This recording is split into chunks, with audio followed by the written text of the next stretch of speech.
Okay, we'll go ahead and get started. Hey, welcome everybody. This is the Monday guest speaker series. What in the world is Agile? Before we get started, just a couple of announcements. If you are doing this as part of your tech event requirement, make sure to fill out the form in your Google Classroom, or it does not count. Make sure to fill that out. Very important. If not, just hang out, no sweat. As far as asking questions and things, feel free to ask questions in the chat or using the Q&A function, up to you. And at certain parts in the presentation, Gyan, I'm sure, will allow you to come off of mute and ask directly. So completely up to you how you do that. As you've noticed, this is recorded. So if you need it for a later date, we'll have it posted in Slack. But without further ado, we're joined tonight by Gyan Gupta. He works for Raytheon, and he is basically an Agile and Scrum expert, and here to talk to us about Agile and a little bit of Scrum. So go ahead and take it away. Thank you, David. Good evening, everyone. It is my pleasure to present to you. I was talking to David and we have a conversation about Agile and I'll tell you my introduction in a minute, but find out that it'd be a good idea to have some shared information on Agile, right? So let me go to thank you. Okay. So the agenda for this evening is, let me give you my introduction quickly. We'll talk about evolution of software development. Where we are today in software development, we have come a long way. And somehow I feel like I've been there since the beginning. We'll talk about what really Agile is. It's really subjective to interpretation, how different people look at it and think differently. We'll talk about Agile Manifesto. We'll talk about some of the frameworks that make us more agile. And then we'll look at how do we scale agile teams when we're developing large product or large software. We will have multiple teams working on it simultaneously. And how do we coordinate between them? So we'll talk about some of the frameworks on that. And we'll talk about tools of the trade. There are several tools out there which are being used, and you all may have heard name of Jira. That's one of them, right? So I'm gonna get it. So I'm Gyan, and I'm an agilist in my heart. What does that mean is that my goal is really to help people and teams become a little more agile. Being agile is really a journey. I like to say that I drank that Kool-Aid in 2012. So before that, I had a long career in IBM. I worked for IBM 18 years. So I have worked and met with this earlier pioneer of software development. I do have master's in electrical engineering, but I just spent a lot of time in electrical engineering, then hardware, then software and services. And now I am focused on coaching teams and people. That's what I do. Got a question at the end. What am I drinking?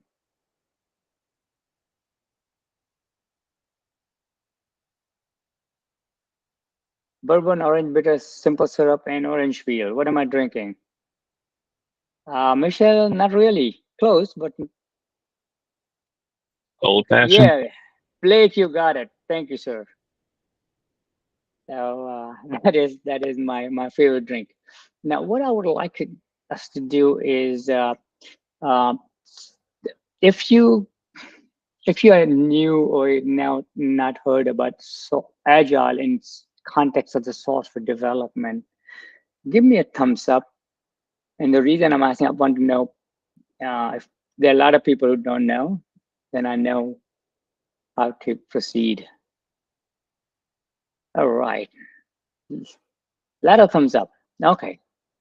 So what I'm hearing is a lot of people are new to Agile, right? So like I said, let's talk about the evolution of software development. If we go back to 1960s or before, right?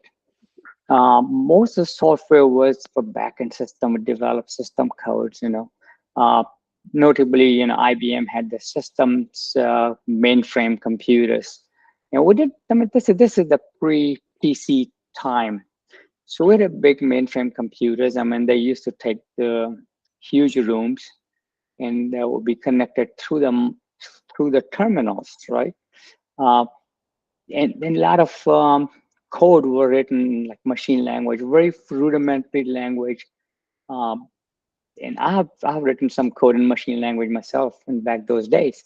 But a lot of software there were, um, and it were more to connect the systems and run one or two applications. The operating system was very primitive, and you may have heard language called COBOL, and there was a lot of COBOL programming. And as a matter of fact, there are a lot of COBOL programs that still exist. So if y'all want to get into high-paying jobs, learn COBOL if you can find somebody to teach you, because all the developers who develop COBOL code are dead. So they still have to maintain the software. Banks and the federal government are the two people who use the software today, right? And that was the time there were the geeks running around in the office, in the hallways of IBM with pocket protector. I wonder if you guys know what pocket protector are. I'm aging myself now. That's okay. But somebody likes that idea. That's good. I like to keep it light. So, so what I'm going to do, I'm going to stop at every slide at the end. If you got any questions, right? So that was a history. That's how we started. Now, I mean, before '60s, people really didn't know that at that time. That the survey was done, and I think it was done by a DARPA, that was Department of the government department who funded a lot of this project. And there were, how many computers do we need? And they come up with an answer that we'll probably need 3 computers. What? 3 computers? Now we're talking about major system. We have So that was the foundation, that the start of computer hardware. And so that was more hardware centric. Software was just to support the hardware. Okay.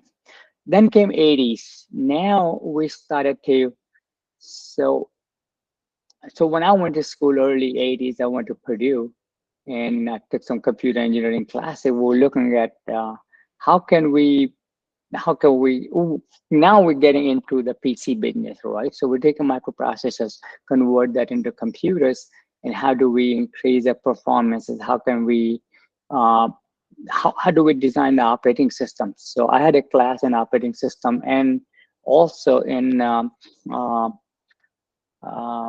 on, a lot of classes in communication, how you, with local area network, LAN and Wi-Fi didn't even exist back then, right? Since the 80s and 90s, that was the time during the what we see today started to develop, right? Microprocessors came in and that kind of break the barrier in creating a smaller computers and more flexible and faster computer. And we know over the decade, the processors, microprocessors get faster and faster. And now, I mean, you got technically microprocessors and everything, I mean, you can think of. But now we branches into other applications. That is the time where also what we call digital revolution started. But that means that the internet became acceptable, more popular.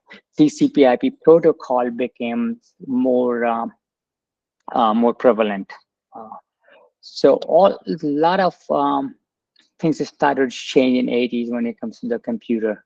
Now, with programming is still were more supporting hardware, and now you have more backend systems. We did not have email. Lotus came through 1, 2, 3, the spreadsheet, which IBM bought Lotus, and that was the early version of a spreadsheet and the PowerPoint, which later Microsoft developed it further, and now we use it every day. So as the adoption of computer and the software and the applications grew, we realized that if things are getting a little chaotic when we're going to software development. So IBM folks got together and developed a methodology. We call it the waterfall. And the reason we call it waterfall is that that is developed in the way it worked was that it's a kind of what we call checkpoint process. You start with something, you collect the requirements, you develop a requirement, then you do a high-level design, then you do low-level design, and then you start coding, then you do unit testing, then you do functional testing. So it's one step at a time, right? So by the time we created the requirement, and by the time we start developing software, there may be 6 months in between, and everything has to be documented and dotted. I's are dotted, T's are crossed. And once we freeze the design, any changes that came to requirements, and no, we can't do this. We have to go back and put in change management and look at it, how much it's going to cost, how much time it takes, and then we'll redo it. So that's waterfall software development process. It organized the work, but it was very cumbersome process. It's a lot of overhead. Okay, then IT was also looked as a cost center. We look at the large businesses at that time in 80s and 90s. That has not turned into profit center. Now let me explain cost center and profit center. Right, in businesses there are expenses. Right, so there's income and there's expenses. So income, so cost center could be a cost of building, people who work there, cost of manufacturing, cost of developing. So the bean counters, financial people, are very much focused on reducing the cost so they can increase the profit. So if you have certain amount of income coming in, the only way you can make more money is by reducing the cost, right? So that was a cost center. But over the time, and we'll talk about it in the 2000 plus, that changed, that shifted. Now banks cannot, Amazon.com happened, right? Which means now Amazon.com website brings the dollar in. So it's not a cost center anymore, it's a source of revenue. So as the shift takes place, when something becomes a money-making machine, it has a lot more important, right? It gets more focus, gets more attention. We just saw that last week or this week, when there was a glitch that was delivered in the Microsoft, under Microsoft, and literally it's just a global situation where so many computers were shut down. If you look at the numbers are not out yet, but when we look at the cost of that the snafu, as we say, that is huge. Now, only silver lining in that cloud where all this situation that happened last week is now we know how dependent we are in the software or the systems or the computers, right? How interconnected we are. When something fails, it impacts everybody. So now this was not a malicious effort, right? This is a genuine mistake somebody made, did not do enough testing, right? And it caused the chaos. I was watching news earlier, there's still hundreds of flights stranded. Okay, I'm gonna move a little faster. So now let's come to today, after 2000, right? Now the age of digital transformation, creating product. Now we're not creating programs, right? We are doing program, but we're creating product. What do we mean by the product, right? Amazon.com, that is a product, right? Because that brings the money in. We look at it, banks have the software where you can do online banking. That is a product, right? Any software product, any software entity that brings the money in, right? That is as used as a sales tool is a not necessarily. That is a product. That's a key product that brings the money in. But now you have other products as well. All the robots, we got Toyota down the street. They have all their manufacturing is using robots and computers. the automation, the computer automation in manufacturing is amazing. Simple as that, if you drive a Tesla, right? So the software that goes in Tesla, those are products, right? So any soft piece of software that either brings money or does useful work is a product, right?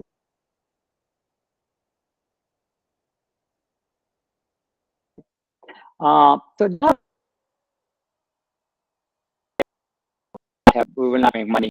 I remember Lending Tree, Lending Tree CEO once stated saying, "We're not in lending business.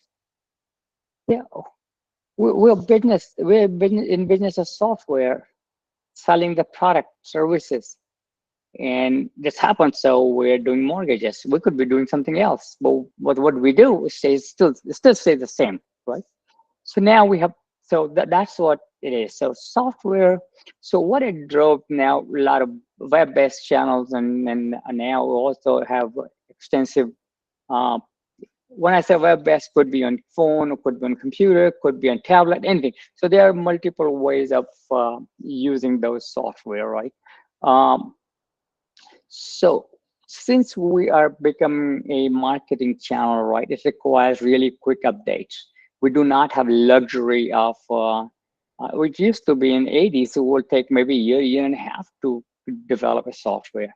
Now we don't have that luxury because we're competing, Walmart is competing with Target. So Walmart is doing something, Target wants to do the same thing to capture the same customers, but they have to update their website. I'm picking on Amazon.com because that's an easy pick.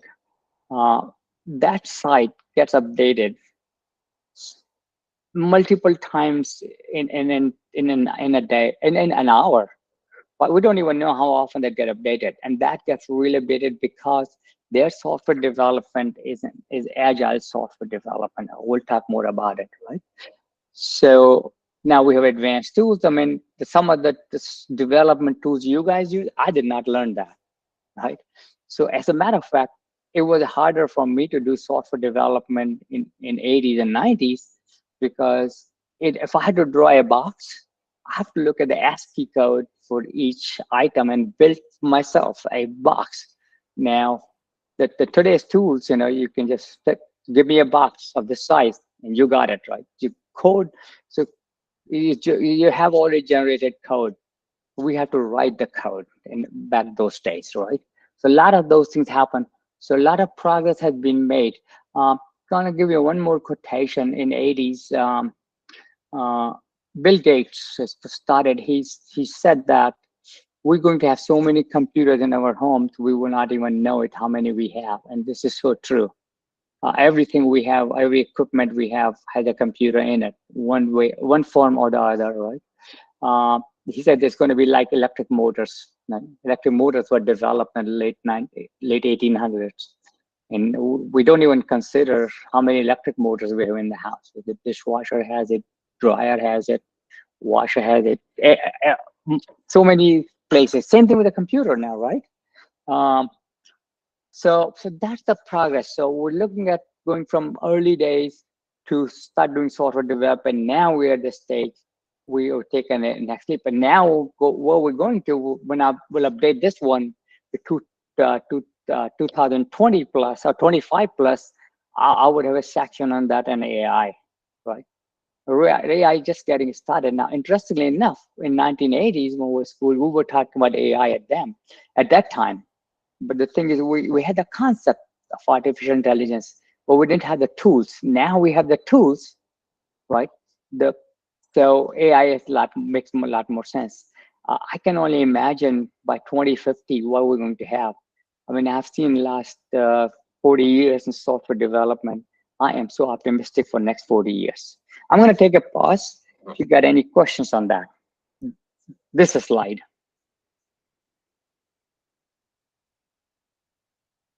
So do I make sense what I'm saying? Are you able to follow me? So I know I speak with an accent, so all right. I like that. Thank you. Thank you. I like feedback and I like validation. My grandfather worked for IBM, and so I remember way back in the 1900s, 1980s. You know, we were able to get at one of the first computers that could come Uh-huh. home. You know, the old-fashioned one with the Uh-huh. floppy disk and the green. Uh-huh. You know, so Uh-huh. that's interesting. Your take on you know, talking about the it moving from being in IT is Cost as center. a yeah, rather than the product, Cost. because it really wasn't until then. So that was kind of neat how you went through that. I Thank you. appreciate that. Thank you. Thank you. I did work on PC, IBM PC. I used to live in North Carolina. I moved to Kentucky about only 3 years ago. Uh, all right.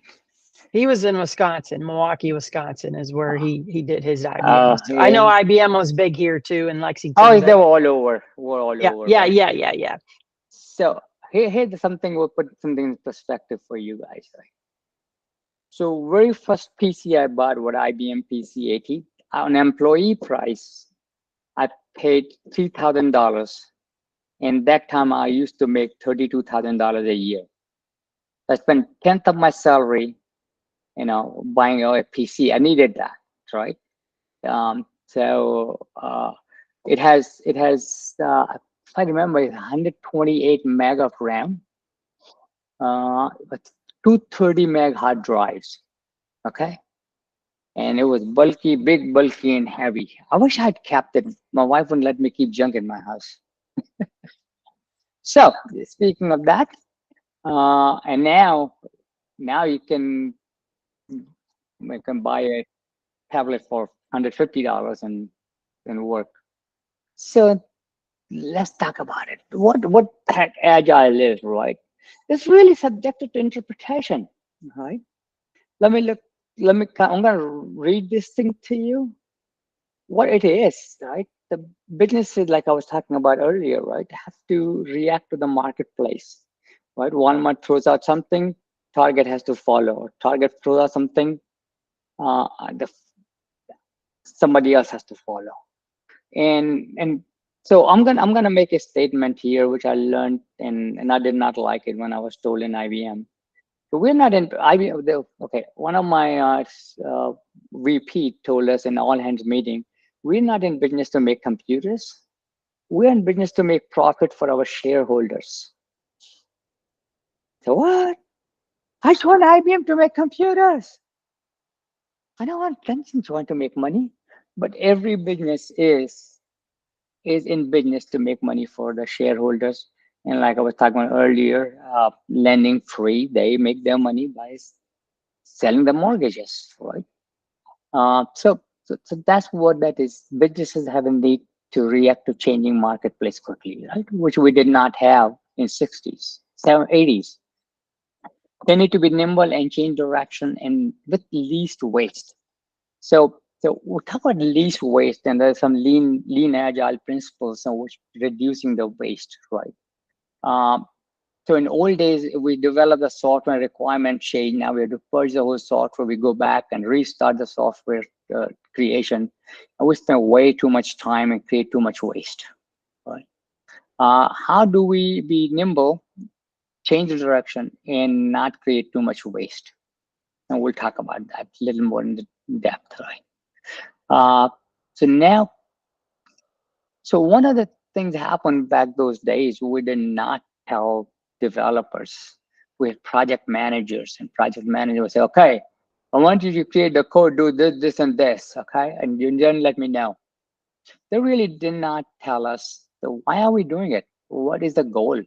How does this support business? As a developer, if we know how we are creating something, we'll have a little more skin in the game. It makes us feel better rather than, if I tell you, give you example, say, well, you know what, I want you to go and I got this new house I built and I got this beautiful backyard but has nothing in it. So I want to go dig some holes and we're going to plant some trees. So why? Yeah, if somebody explains to you, we're developing a whole landscape where we're going to have some trees, we're going to have some shades, and we're going to put some shrubs or some flowers, that will make our backyard look pretty so we can go sit and enjoy the backyard. Ah, that makes sense. Now I know what we need to do. And we are going to do our hardest to to to make that vision come true, right? And like I said earlier, shifted from project to product. The key thing was project. Who did the project was some project manager who has a big plan, usually a Gantt chart. I don't know if you know what Gantt chart is. Basically, a big plan what we can do, and who the project manager kept to him or herself did not share with the team, right? And as something changed, he kept or she kept changing the plan, and it really got communicated to the team. Well, it started happening more and more later. So we're doing the project. We're not developing product. But now we say, okay, we're not doing a project. We're developing product. So product may be defined as a look. We need to build a car. Or let's use the car example, right? We're gonna build a car and go ahead and design a car. Versus, okay, I want you to go do a go develop the engine. Well, in a bigger picture, engine is a product too. So we can go in more nitty-gritty detail. The lack of time, I need to go move a little faster because I can spend tons of time. Okay, so what it is not, right? Any question of what it is? Okay, what it's not is really, people talk about Agile is a process. Agile is not a process, right? Or tool or a framework. It's really being agile is a state of mind. It's a mindset, right? So how can we, being agile is being able to respond to the changing situation quickly in an effective way. That's what it is, right? If somebody tells me we're doing agile, and now there's something is wrong with that. You do not do agile, you become agile. So goal is to make our business more agile so we can respond to the market needs. Okay, that's the big picture of agile is. So, any questions on that? I know this is a little, if you have not been in agile space, this is kind of confusing. Any question? Yes, adaptability is part of that, right? How do you adapt to changing situation? Have to. Okay. With no further question, I'm gonna move to the next slide. Okay. So we have recognized in the 80s, right? Our software development process is not working. So a bunch of crazy people got together and think we need to fix this thing, okay? And we need to come up with a better way of doing it. So they developed something called Agile Manifesto, right? It just those 4 lines as you read on that one, right?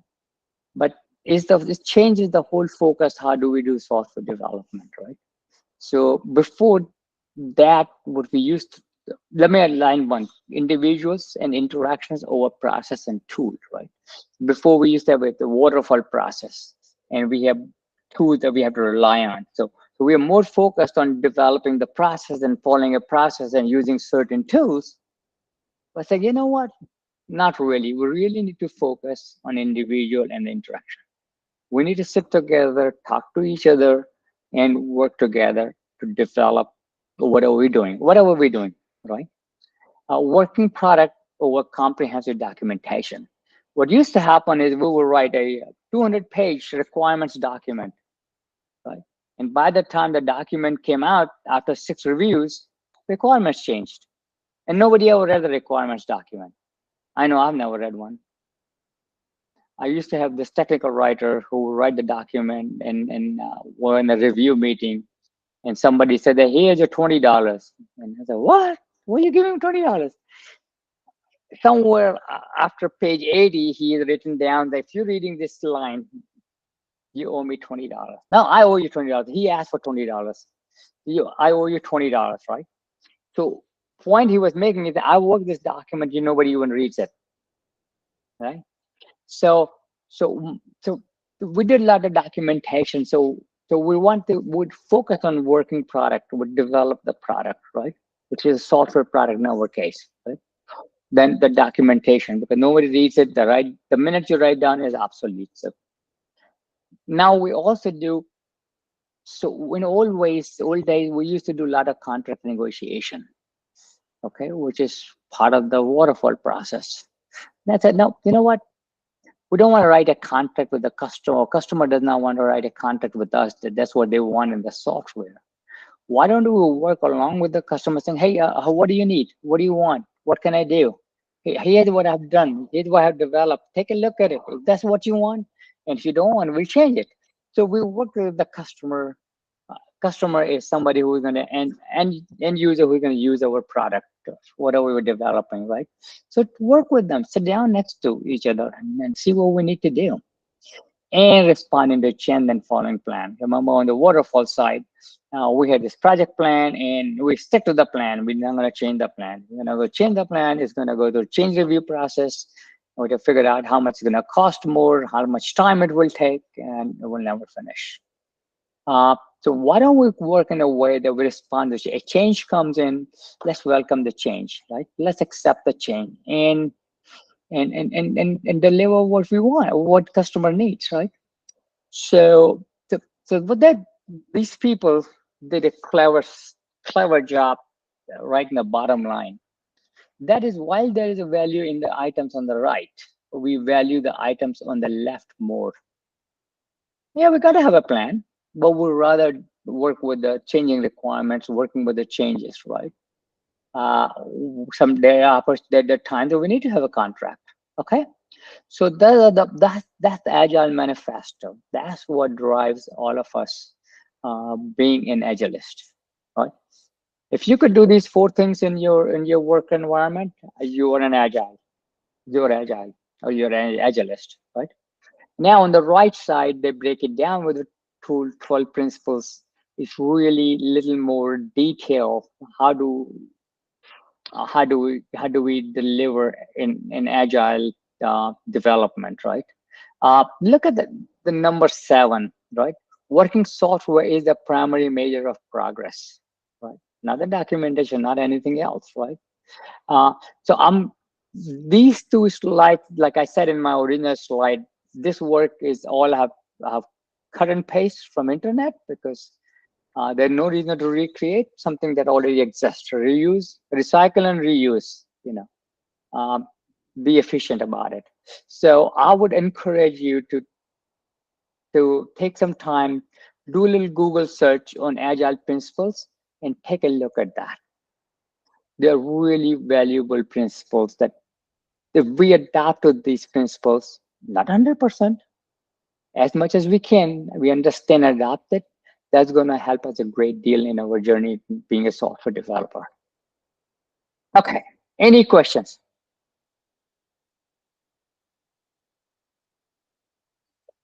You want me to give you a couple of minutes so you read all the 12 principles? Why don't I do that? Let's just take a couple of minutes to read these 12 principles.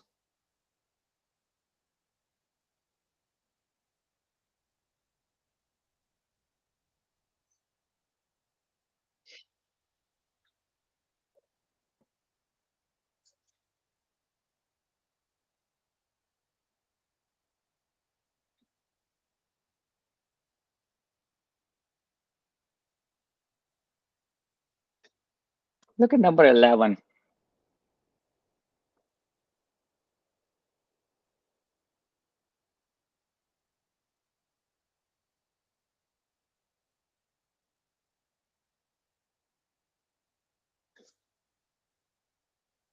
Any questions?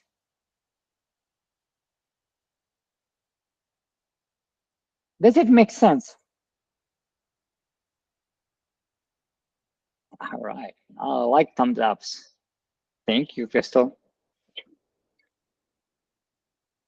All right. If we have read, I'm going to move along to the next one. Let's talk about framework, right? So Agile itself is not a framework, right? Just those statements that we read on the previous page, right? Now, but there are several ways to become Agile, right? So we look at the circle here, the most common framework we use is a Scrum. Then there is something we call Kanban, that's a lean Agile practice, lean software development. there's extreme programming, crystal programming, there's a dynamic system development, and there's a feature-driven development. There's a test-driven development as well. So these up here, extreme and crystal, you probably know that this extreme programming is a programming framework.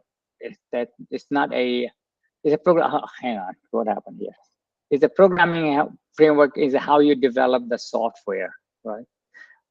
There are things like, pair programming, where two developers sit down together to develop the code. So, anybody's familiar with any of these framework?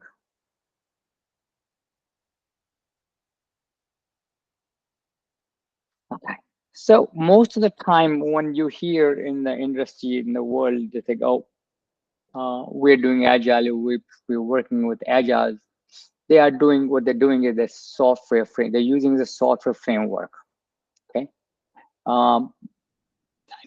So software framework, if you come to this side of the screen, the way that works is that we create a smaller teams of 6 to 8 people. And idea there is the 6 to 8 people, they can do everything. They are full stack developers. They can develop front end, back end. They can also do tests. So they are able to do the whole development. They're similar skills they have. They may have different levels of experiences, but similar skills, they do that, right? So then they have 2 other roles in that situation. These are developers and the tester. And 2 other roles that we have is a product owner, okay? So product owner is a person on the team that is joined at the hip with the business and the marketing. So he's our middleman, he or she. And so what used to be were called business analyst. So many of the business analysts, and there's a lot of overlap in what they do, have become product owner. And what product owner's job is to understand what product we're developing, and need to come to explain to the team, saying, hey, look, that's what we're doing. We're developing this backyard, beautiful backyard, and we're going to plant some trees. Okay. And so the product owner communicates with the team through what we call stories, which is a kind of a statement of work, what we need to do. When we talk about the Scrum framework, we can go deeper into it. And there's a role called Scrum Master. It's up here, right? The Scrum Master is not a project manager. The Scrum Master is a person who makes sure that the Scrum framework is being used in a reasonable way. And if the team has any question or team has any problem, then he is the problem solver, right? The key job of Scrum Master is to set team for success. So if they're having any failures, if they're having challenges, Scrum Master job is to resolve any issues or any impediment the team's having, right? So you get product owner, and the work that defines product owner is called product backlog. We can talk about these terms in a next session, another session we have take a deeper dive in the Scrum framework, right? And then here's a big part. So what we do is we develop software in 2 to 3 week cycles. We used to call it sprint, and some of the newer framework call them iterations. It's the same difference, right? So the idea of sprinting is then you create a little software, then do more, then keep going in circle, right? So we start with the backlog. Okay, here are the things that we want to do. So product backlog will have a laundry list of a lot of things, and the team sits down and says, okay, the product is we're gonna work in the backyard, and the backlog may install trees, shrubs, flowers, a sprinkler system, and all of those things, right? And the team sits down, well, what can we deliver next 2 weeks? I think we can plant 4 trees in the next 2 weeks, right? So they pick up the work they need to do. But now they're going to go and spend, it says 1 to 4 weeks, but typical time is 2 weeks. So they will go 2 weeks, work at that thing and plant the trees in 2 weeks, right?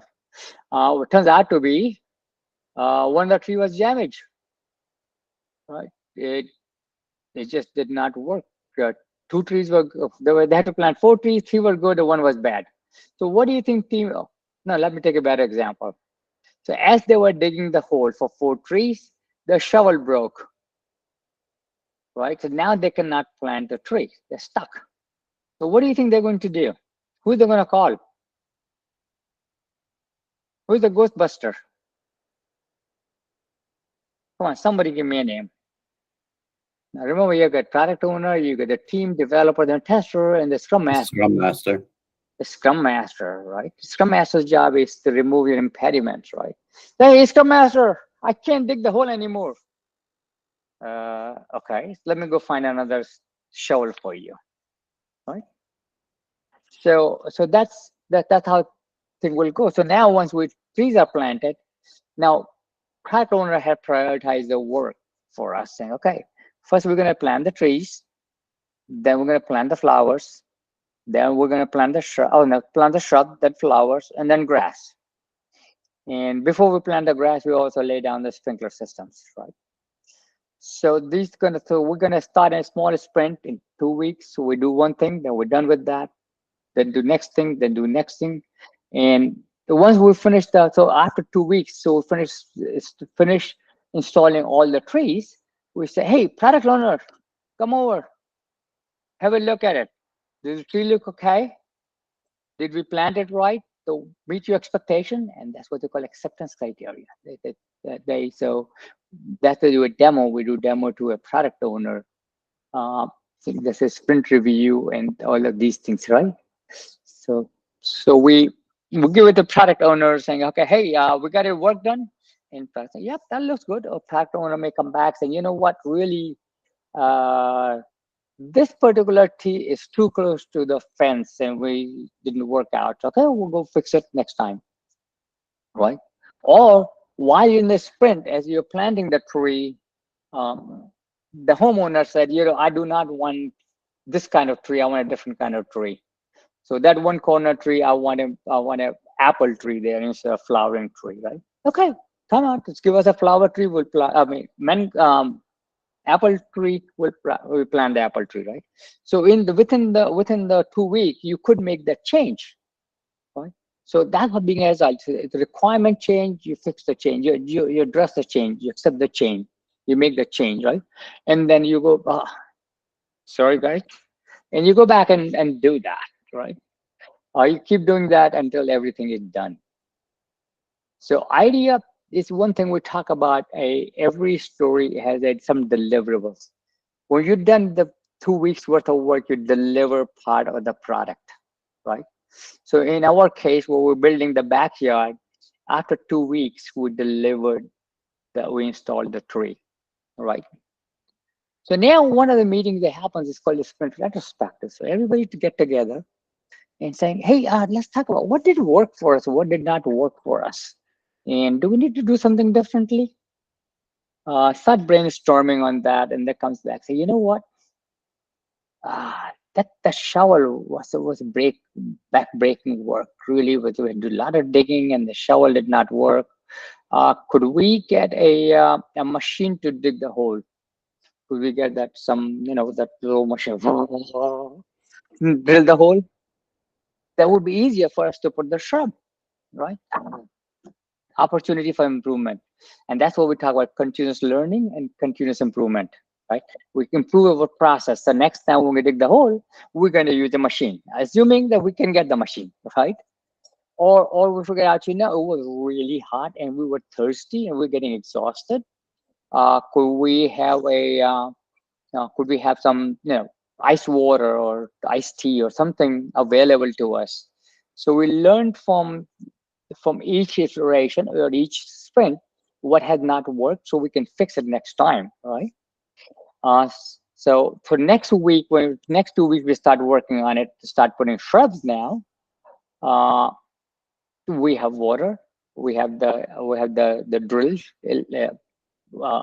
drill hole. We can do more and faster, right?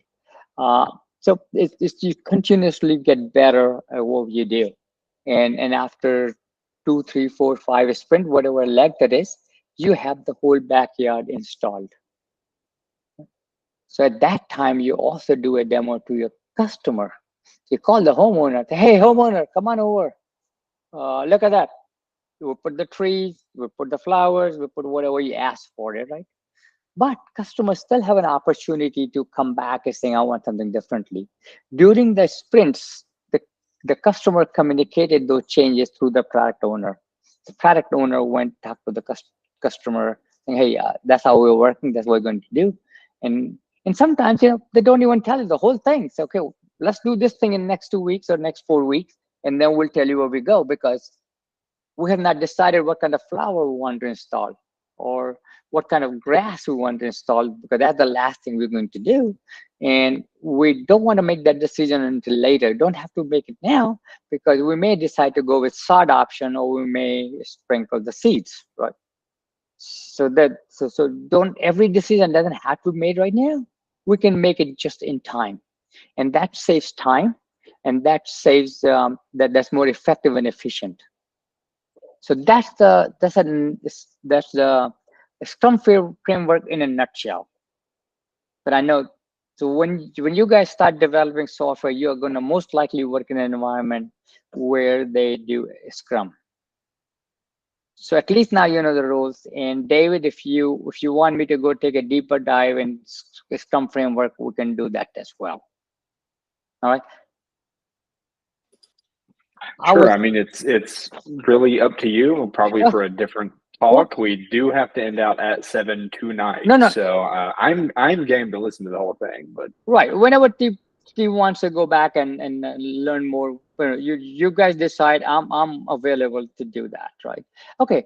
Now let's talk about this Kanban. So that's another thing they use, Kanban, and I'm gonna go. This is Kanban here, okay?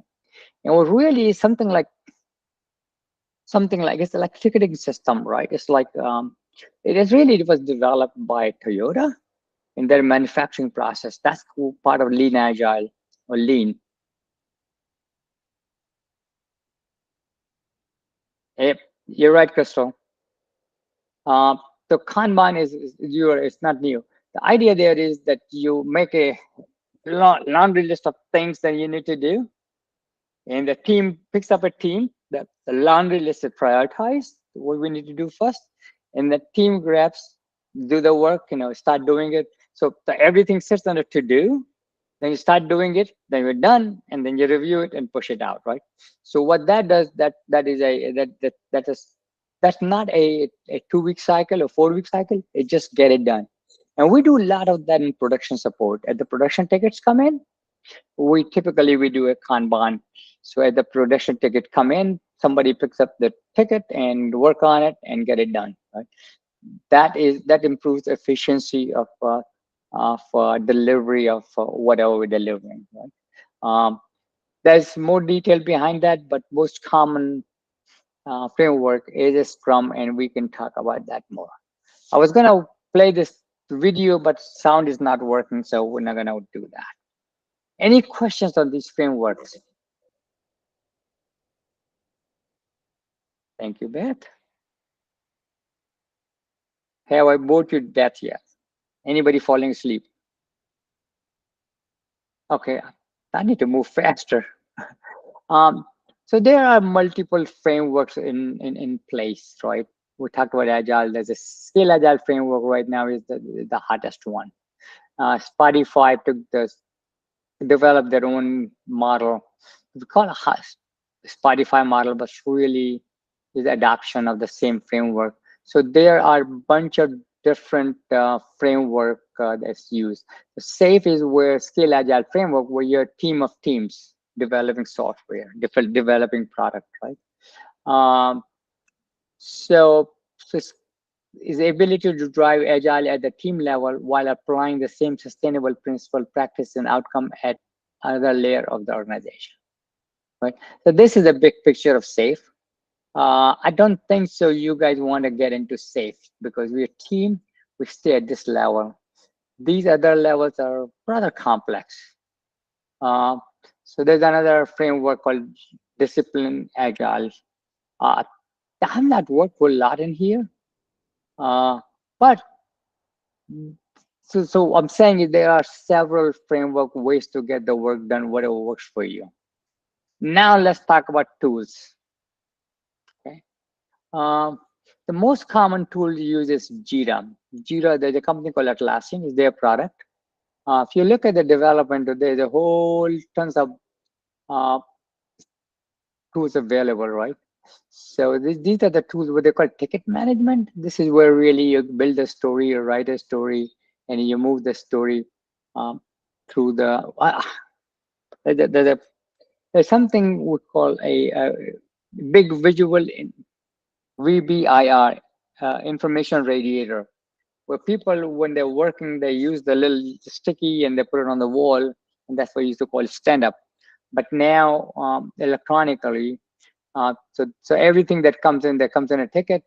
The Jira is the most common tool that's being used right now. Then you have version management.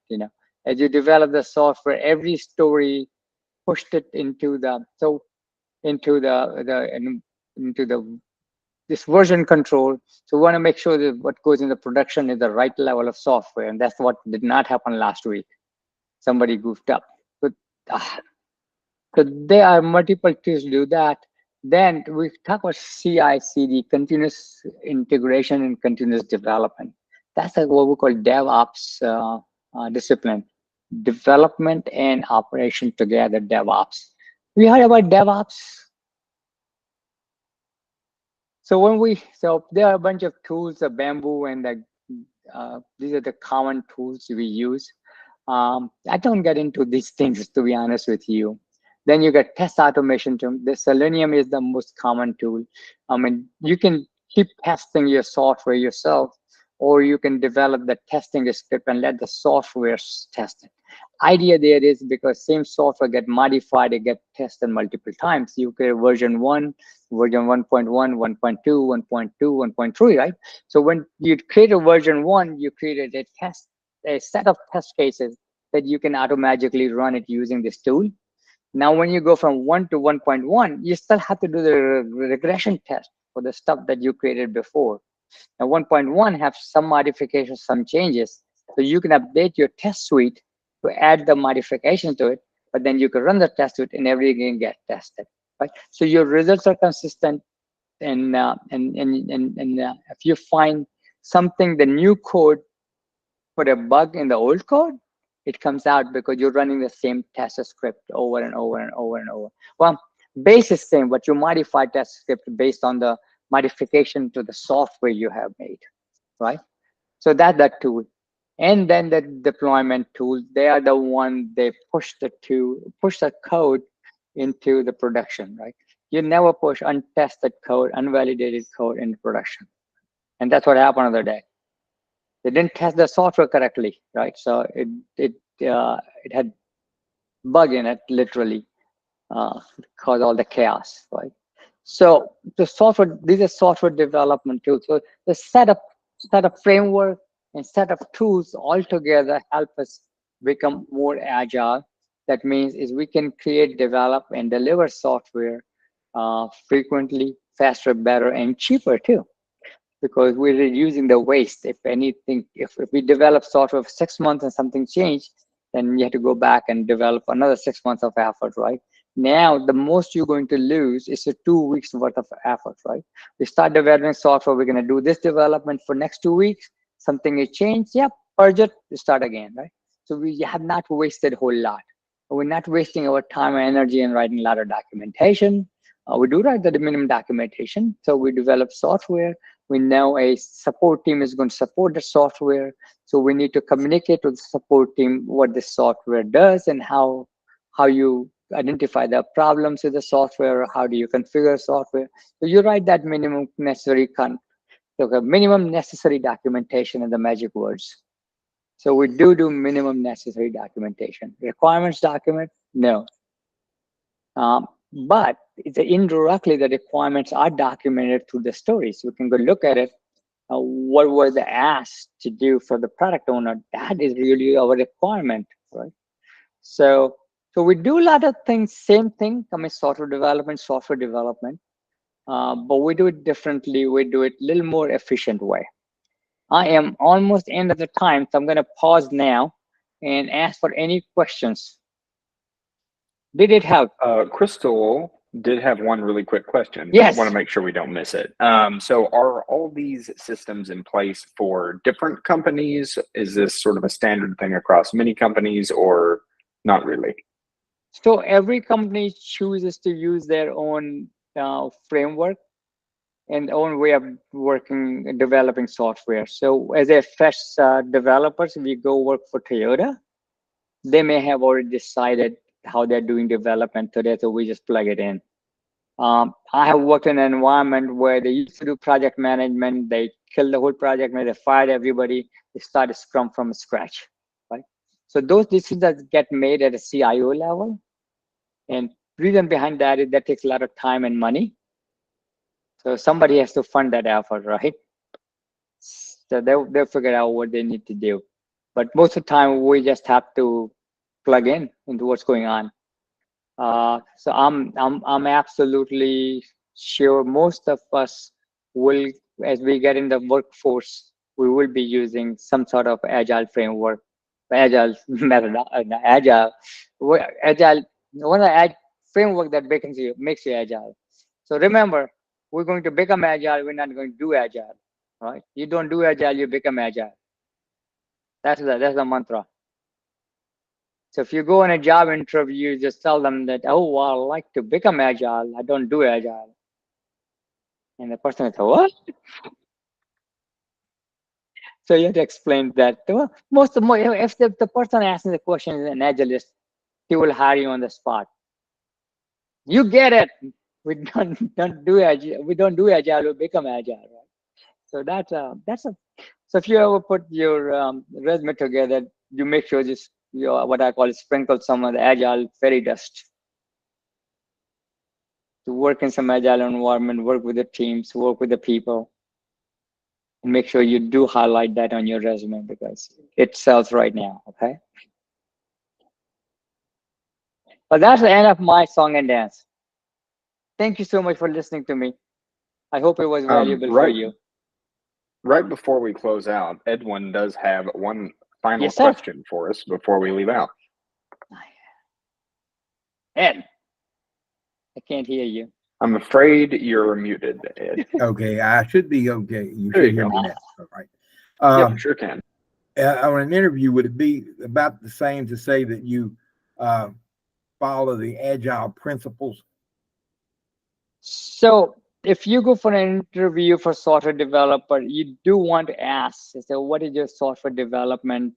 You can ask for methodology because they will answer that. So how do you do waterfall, or do we use some of the agile frameworks, right? Yeah. Do we do Scrum?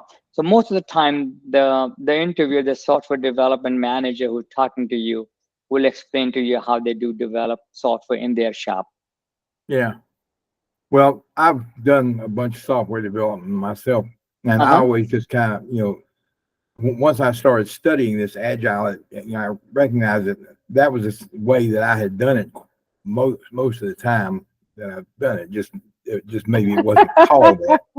Ed, the reason I'm laughing because when we used to do software development in the 80s, when I worked at IBM, I really worked with a business person directly. They say, hey, you know what? We're running this software. We need to create a software to produce these reports. Go do it. There was no document, and this was a very early times of software development. We went and did it, whatever we needed to do. Brought the reports over to the business person and said, you know what? I think we need a little more column or whatever changes you want. So we went back, made the changes, and give it to him. Yeah, but that's the kind of thing. Yeah, it was that. I mean, this is exactly, so we come a full circle, right? Now we're a little more disciplined about it because we work in the bigger teams, we're creating bigger software, and we need to have more interactions. And something we talk about, working with multiple teams, working on the same system or same product, we always talk about dependencies between each other, right? Yeah. So those was, in the cases that I had in mind, I was the only one working on it. So right. they just come to me, and say, hey, can you make this? It's something I'd already written, had they were working, but they thought of something else they wanted. Yep. And they just come over and ask me to do it. And I say, yeah, come back and see me this afternoon. I should, Yeah. We were agile once upon a point until they brought the waterfall process. Yeah. That messed up everybody. Now, I won't say that. It has its time and place. But now we to reinvent and invigorate as we go. So it's just part of that growing process, growing pains. Yeah. And I don't know what's going to happen 20 years from now with AI. They may not even need software developers. Software is going to write the software, right? It might be. Mm-hmm. Somebody would have to give it explicit instructions, though. I think on that very, Crystal. very upbeat note, we're going to end it there. So I thank you, everybody, for tuning in, and appreciate you coming by. We will have another one of these where we dive a little bit deeper into Agile in the future. Thanks for coming. Can I ask one more question?